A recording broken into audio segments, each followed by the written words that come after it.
اور اس سے بڑھ کر ظالم کون ہوگا جو اللہ پر جھوٹ باندھے؟ ایسے لوگ اپنے رب کے سامنے پیش کیے جائیں گے اور گواہ کہیں گے کہ یہی لوگ ہیں جنہوں نے اپنے پروردگار پر جھوٹ بولا تھا۔ سن رکھو کہ ظالموں پر اللہ کی لعنت ہے، جو اللہ کے رستے سے روکتے اور اس میں کجی چاہتی ہیں، اور وہ آخرت کا بھی انکار کرتے ہیں۔ یہ لوگ زمین میں کہیں چھپ کر اللہ کو ہرا نہیں سکتے، اور نہ اللہ کے سوا کوئی ان کا حمایتی ہے۔ اے پیغمبر، ان کو دگنا عذاب دیا جائے گا، کیونکہ یہ شدت کفر سے تمہاری بات نہیں سن سکتے تھے اور نہ تم کو دیکھ سکتے تھے۔ یہی ہیں جنہوں نے اپنے آپ کو خسارے میں ڈالا، اور جو کچھ یہ افترا کیا کرتے تھے ان سے جاتا رہا۔ بلا شبہ یہ لوگ آخرت میں سب سے زیادہ نقصان پانے والے ہیں۔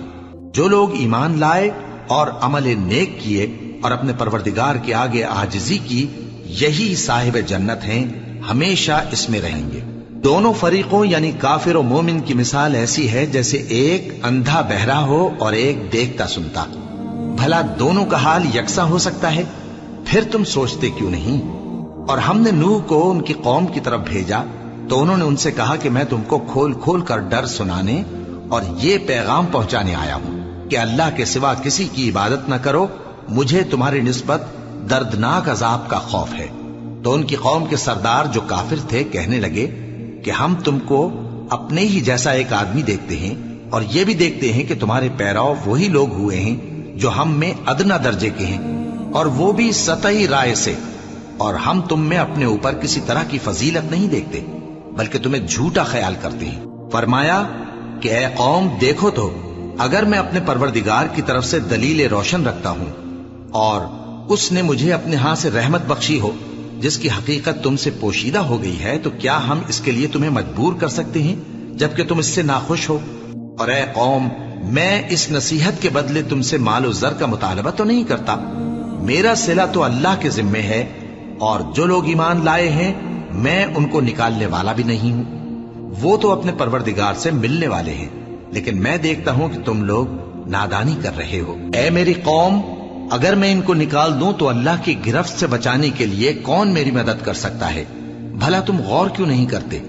اور میں نہ تم سے یہ کہتا ہوں کہ میرے پاس اللہ کے خزانے ہیں، اور نہ یہ کہ میں غیب جانتا ہوں، اور نہ یہ کہتا ہوں کہ میں فرشتہ ہوں، اور نہ ان لوگوں کی نسبت جن کو تم حقارت کی نظر سے دیکھتے ہو یہ کہتا ہوں کہ اللہ ان کو بھلائی یعنی اعمال کی جزا نہیں دے گا۔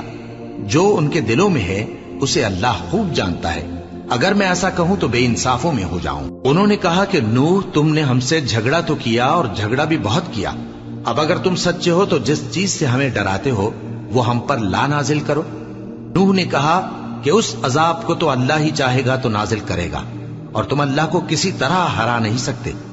اور اگر میں یہ چاہوں کہ تمہاری خیر خواہی کروں اور اللہ یہ چاہے کہ تمہیں گمراہ رہنے دے، تو میری خیر خواہی تم کو کچھ فائدہ نہیں دے سکتی۔ وہی تمہارا پروردگار ہے اور تمہیں اسی کی طرف لوٹ کر جانا ہے۔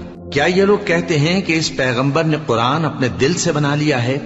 کہہ دو کہ اگر میں نے دل سے بنا لیا ہے تو میرے گناہ کا وبال مجھ پر، اور جو گناہ تم کرتے ہو اس سے میں بری الذمہ ہوں۔